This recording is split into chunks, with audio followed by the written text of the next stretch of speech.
თასის ფინალშია გასული საქართველოს პროდიუსერს ჰქონდა ეგეთი იდეა რა. ანუ ეგეთი ლეგენდა მაქვს მოსმენილი, რამდენად მართალი არ ვიცი.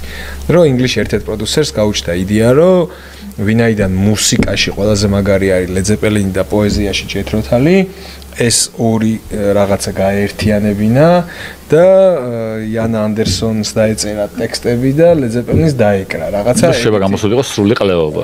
და რაღაცა შეხვედრა. იცი რა გამოვიდა და? ეგეთი ისავაკ მოსმენილი. იცი რა გამოვიდა და? რამდენად მართალი არის? ურბანული ლეგენდა. მე გეტყვი რა იქნებოდა Blackmore's Night. სუფთა იქნებოდა. просто ну ქალის იმ Blackmore-ის ცოლის ხმაც ხო სულათი პლანტის ხმას გავს. ну ტექსტი იქნებოდა ეგა ინგლისური ფოლკლორი რა. ანდერსონი ახლა ინგლისური ფოლკლორია ძირითადად ხო? ანუ ეს როდი შეხედო მუსიკალურად ინგლისური ფოლკლორი არის მაინც. ხო და ბიჭო, იცი რაზე მეფიქრება ხოლმე? თუ ეს ნამდვილი არ არის და ვიღაცამ გამოიგონა. რა ლამაზი ტყუილი მოიგონა რა. რა? რომ ეგა.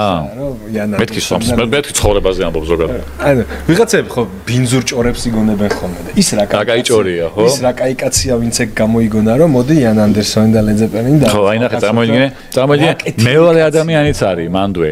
რომელმაც მოიგონა ჭორი რომ Led Zeppelin-მა სული მიყიდა სატანას და უკომათო დაატრიალებთ ალბომებს ისმის რაღაცა სატანისმიანი ლოცვები და აქეთ არის მეორე ჭორი რომ კაცმა თქვა რომ ესენი რა მაგრა უკრავენ და კარგი ტიპები არიან და ეს კიდე რა ტექსტებს წერს და ერთად აი ხო აი კეთილი ადამიანი თავისი ჭორით და პროჭი ვიღაცა განდონი რომელსაც დაინახა გზელთმიანი ტიპები მუსიკას რო უკრავდნენ და ესენი სატანისტები სული მიყიდეს სატანას და უკომა დაატრიალებს ყველაზე იყო ბიტლზე სხვანაირი იყო ბიტლზე ხო ის თვითონ გაავრცელეს. ეს მაქვს მეყიდაო? არა, ეგეც ლეგენდაა, მე მგონი, მაგრამ თან ვიღაცებმა იბაზრეს მე არ ვიცი. Короче, ლეგენდის ამ მაკარტნის სიკვდილის თემა რა. იცი ეგა? ლეგენდა რომ მაკარტნი მოკვდა რეალურად და ვისაც ჩვენ 65-ში. და მე ვისაც ხედავდით ჩვენ და ამბობდნენ რომ მაკარტნიაო ორეულია სინამდვილეში, მაკარტნი მომაც შეცვალა. არ იცი ეგა? არ ვიცი, ეგ არ ვიცი. Короче, რადიოში.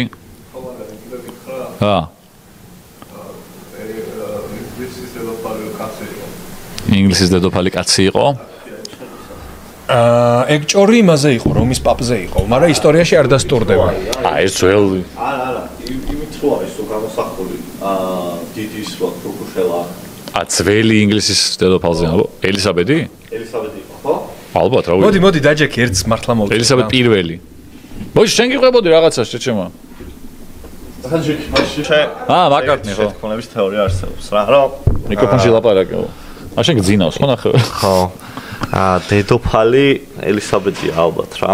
ელისაბედ პირველი. ხო. რომელიც გამოსახული არის სულ ერთ-ერთი იყო ეს ფურფუშაისა. იმიტომ რომ ეს არ გამოჩნდეს? ხო, ყურემ. ანუ სინამდვილეში, როცა მაგის მამა ჩარლზი იყო, მე მგონი რომ ჩავიდა თავის შვილის მოსანახული. შვილი ხო გაგზავნილი ყავდა ის გოგო რა. თავის სადაც სასახლეში იყო. გზაში რომ მიდიოდა, ეს გოგო მოკვდა. და ამ გოგოს, ანუ პრინცესას, ყავდა ძალიან მაგარი მეგობარი, ანუ თანატოლი მეგობარი, ხოზდინ თავის მეგობარი, რომელიც ძალიან გავდა, მაგრამ ბიჭი იყო. და ეხლა რო დახვდა ეს ჩასული მკვდარი თავის შვილი, რა უნდა იქნათ რაღაცა რა გავს, მოდი რადგან გავს, რაღაცა ჩავოცვათ გოგოს. და ყველა სურათზე, რაც არსებობს, ყველგან არის ამით დამალული. და მაგიტო არის რომ ქალიშვილად მოკვდა? ეხა ნახე რა, ხო, და ქმარი არ ყავს, ხო, ქმარი არ მოუყანო, ქმარი არ ყოლია არასდროს. და როცა გარდაიცვალა და დაკრძალული სადაც არის, მაგის გვერდზე არის საფლავი, რომელსაც რაღაც აწერია, არ მახსოვს რა აწერია და მან აღმოაჩინეს მე რაღაც ის იყო, გოგო, ბავშვი გოგო, რომელსაც აცვია სამეფო ტანსაცმელი. აქეთ ჩუვაკია დასფლავებული? აქეთ არა, ეხლა დედოფალის იმას ხო არ იმას ეზავდნენ რა ქვია. შეჩემა თუ ეჭვით ვარდო, კაცი იყო ამოთხარა ბარე. გვერდზე კი არ არის დასაფლავებული დედოფალი კაცო. მე საგვარეულო, ანუ სამეფო საგვარეულო სასაფლაოზე, სადაც ანუ წესით ის ბიჭი უნდა ყოფილიყო, მე ვიღაც უნდა ყოფილიყო, კაროჩე, ერთ-ერთი უცნობ საფლაოზე რომ ამოთხარეს, იპოვის გოგო, სწავლობ სამეფო საგვარეულო საფლაოზე, რომელიც იყო გოგო დასაფლავებული და ეცვა ხო ეს ამ გოგოს ეცვა სამეფო ტანსაცმელი. ამიტომ ამბობენ რომ ძალიან დიდი ალბათობით ბრძანდებოდა მათის ბატონი. დიდი ალბათობა ეს. ანუ ხო შეთქმულების თეორია ძალიან დიდი ალბათობა ეხა. ვიგონე ხო ზედმეტი მძინავს მეცკენაცვალე ეგრე კი არა. ხო ანუ ფუკოს კანკარა შეთქმულების თეორიებზე ყველაზე მაგარი წიგნი რაც კაცობრიობის ისტორიაში დაწერილა და ალბათ არც დაიწერება მსგავსი არის ფუკოს კანკარა უმბერტო ეკოსი.